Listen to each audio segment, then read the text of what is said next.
That's why we call her the goddess, not because we worship her. Yep. It's just because that she's very strong. She believes there's no such thing as an ugly woman, just a lazy one. And she believes there's a goddess in every woman. And in every man, too. So she's inspiring to many people because she's a good-hearted person. She loves to perform. But there aren't many artists you can say were hip-hop's first female DJ in the movie Beat Street, 1984, cast by the producer Harry Belafonte himself, auditioned WANDA, and put her in the movie. She was the DJ protege of the two godfathers of hip-hop that started it, Kool Herc and AFRIKA BAMBAATAA in the Bronx, where she's from. So she's this amazing history-making DJ. And when I met her, I said, "What do you do for a living?" She said, "I scratch." I said, "Maybe you should bathe." So I said, "Why don't you go into rap?" She said, "Okay, I could rap." I said, "Why don't you be the first glamorous female rapper, the first sexy?" She said, "Oh, no, I can't do that." I said, "All the female rappers are wearing sneakers and chains and sweatsuits and acting like men. Why don't you be the one thing a man cannot be? Be a woman." She said, that's going to be corny. I look like a slut selling records with my butt." I said, "So? You have a beautiful butt. You have a great future behind you." So she trusted me as her manager to glamorize her image, exotic, erotic, hypnotic. And she sold 3 million records in the rap world. Yeah. Wow, that's impressive. To the Bone, Blue Eyes, and The Goddess. And To the Bone opens up with "I Want to See You Sweat," which Bill Drummond and Jim Cody of the KLF heard "I Want to See You Sweat," and made that the hook to What Time Is Love, her first KLF hit. And that's how the whole thing started. So now she's a successful, iconic, groundbreaking, the first female hip-hop DJ ever. And she tours the UK. She goes all into London and Manchester, off of the movie Beat Street. Then, in the 80s, she becomes the first glamorous female rapper, the first female rapper to go platinum, ever. That's still the 80s. Then the 90s comes, and KLF produces Bill Drummond and Jim Cody, who were interns at PWL Records in London. PWL was, of course, owned by Peter Waterman, and the most successful production team in the UK history was SAW, Stock, Aitken and Waterman. Donna Summer, Kylie Minogue, Jason Donovan, what's the guy's name? Rick Astley, "Never Gonna Give You Up." Okay, I mean, "Together Forever." Okay, they did all these songs, so they were very, very big, powerful production company. Peter Waterman signed WANDA in the 80s as a rapper, Yeah. with Blue Eyes. Then he signed her again in the 90s as a singer. Wow. 2 times he signed her to PWL. Well, the last time he signed her in the 90s, they never finished the album because PWL fell apart. The 3 guys, they didn't get along anymore. Mike Stock, Peter Waterman, and Matt Aitken. Stock, Aitken, and Waterman. They just couldn't get along. They had some problems with Inland Revenue Service, the taxes. And so they gave her a big, fat, beautiful advance, a lot of money, which we did not have to give back. And they never finished the album. But yet, the one thing God cannot do is she cannot make a mistake. Because while she was at PWL, Bill Drummond and Jim Cody of the KLF saw WANDA DEE and made her the voice of the KLF. And the next thing you know, platinum in 77 countries, 4 #1 records, star of the music videos, and there's a demand for us to go on the road. The group is signed by Clive Davis of Arista Records, BMG Arista Records. Clive Davis says, "We want the KLF to go on the road." And Bill Drummond and Jim Cuddy, the producers, said, we will tour the world when we can sell out stadiums and world peace ensues. I'll be dead waiting for world peace, okay? I said, listen, the song is happening now. It's all over the radio. It's all over the world. We have 3 AM Eternal, What Time Is Love, Last Train to Transcentral, all bound for Moo Land. We have got to go on the road. And the producers said, we will tour the world when we can fill stadiums and world peace ensues. Ha! I said, well, you wait for that, okay? Yeah. We're going on the road. So, next thing you know, I grabbed Wanda and said, listen, we got to go on the road. She said, when are we leaving? I said, in 7 days. She said, how 7 days? 7 days? I said, yeah, I don't have a show. I don't have dancers. I don't have costumes. I'm like, shut up. I'll get everything together. Awesome.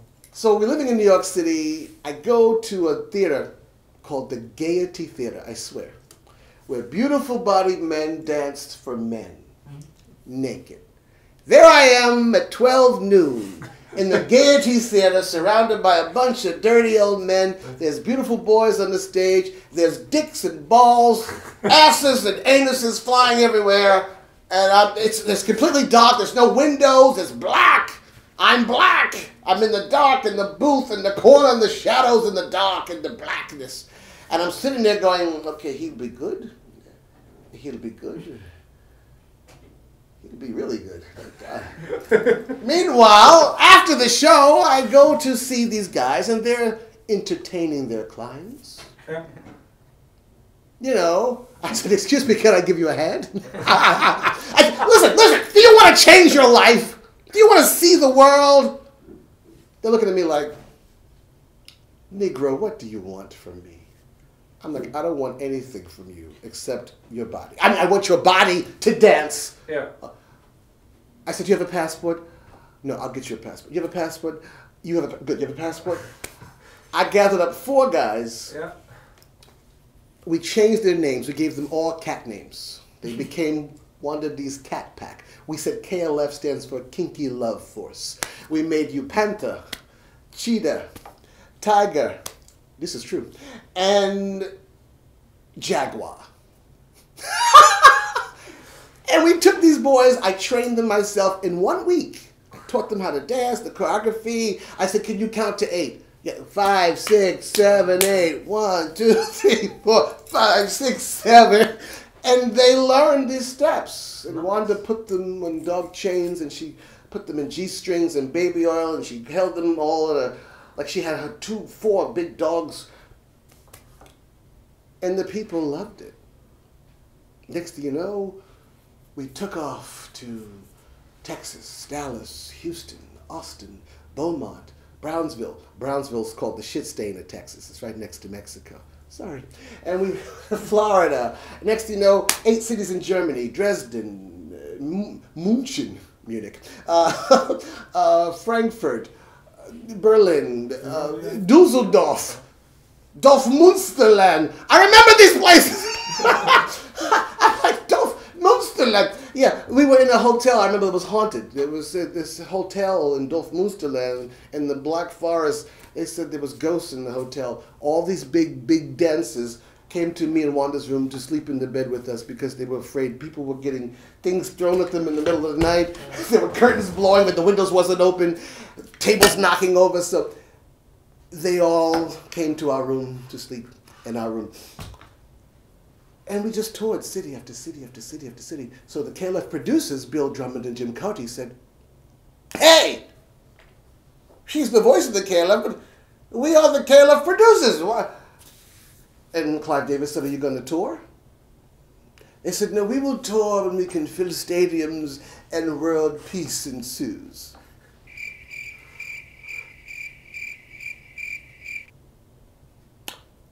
Right. Keep doing that.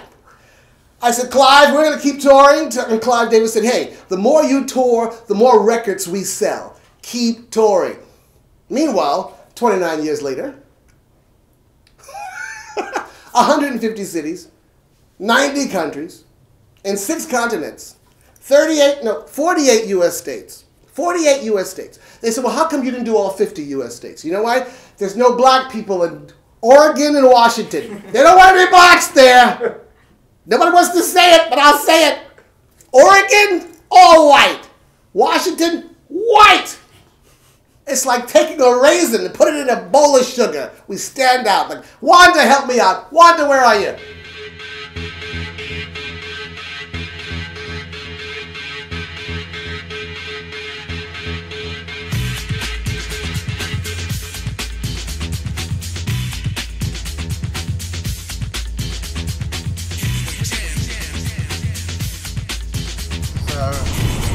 Second time in Denmark. First time we were here, though, was 1993.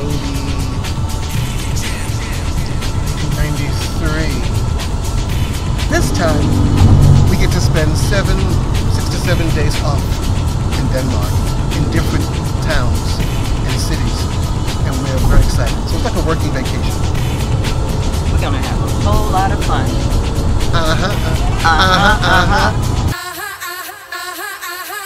Fired up, just got off stage. Yes, we are on fire. I don't even feel the cold. I'm so hot. I'm sizzling. It was wild. It was. Thank you. I was standing in the crowd, and they were really loud, and people were just kicking it. 18,000 people.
What time is love?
to the fact that time is eternal.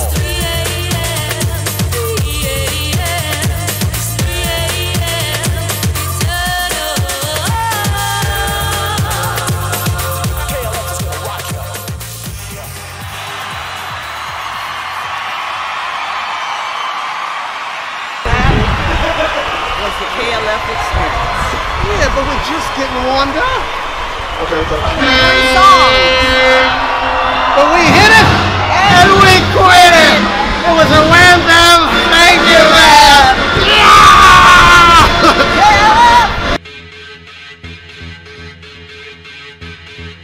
Could you feel it? Yeah, we felt every ounce of their love energy.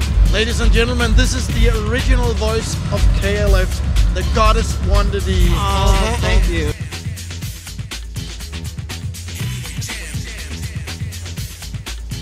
I'm always amazed how people come out to support the 90s experience. And it was just awesome to see so many people out there, just a sea of heads. It was over, what was it? Over 18,000 people tonight. I was counting, but I lost count when you interrupted me. I was just about to finish, and you looked at me and said, sing. I'm like, oh. Okay. So,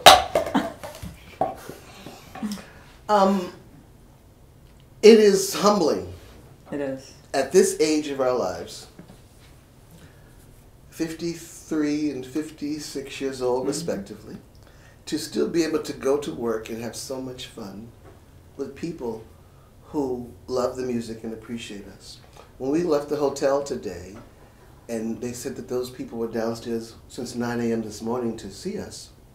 And I was so just taken aback and humbled to know that people still are there in our corner and supporting us, and just being there and waiting since 9 this morning, and we just, what time was it when we left? It was 6:45. Yeah. 10, 11, 12, 1, 2, 3, 4, 5, Talk 6. about die hard. 9.5 hours. Family. Die hard. I would have died hard for sure. They're more than fans, they're like family. Yeah, they are. And we appreciate that. Mm-hmm. We do. I never take that for granted. So, other than signing their autograph book, we made sure that they got a photograph with you and a photograph of you. Mm-hmm. And I think that's a beautiful thing. Yeah. The crowd?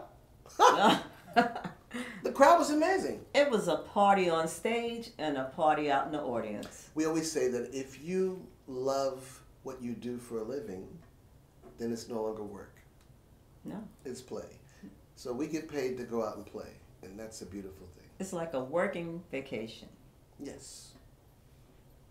The only bad part about it,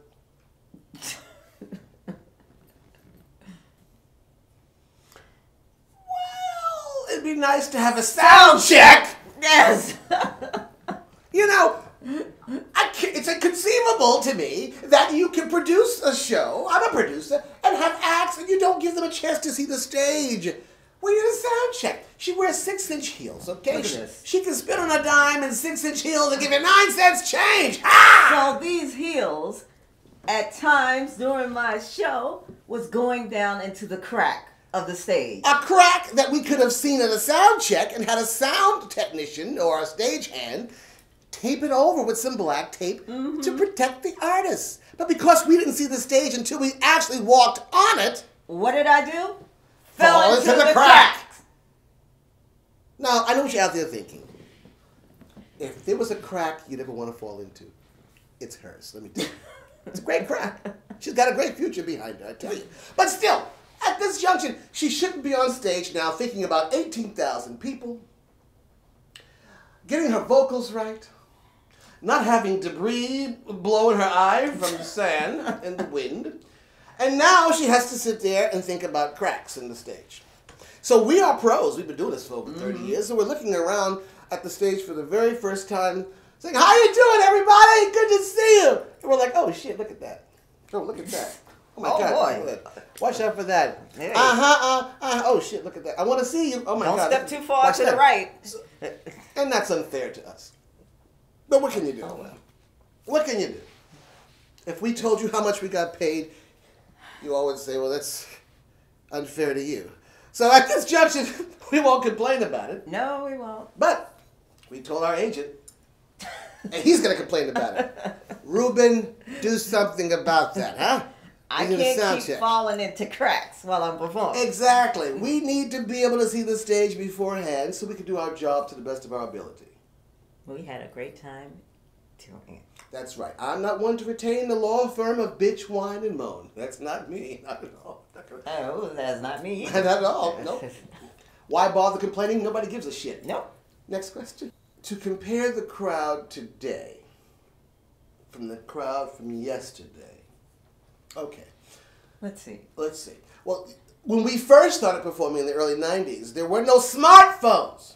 That's the difference. Everybody's phone was stupid. Everybody, So everybody put their phone away. was 100% there There with in the, the show, artist in the moment. That was the difference. It was beautiful. So people had two hands to applaud. And they had an extra hand to reach out to touch the you. artist when they wanted to. But Now, now, smartphone. So when you're doing this, So we're like- guess what you miss?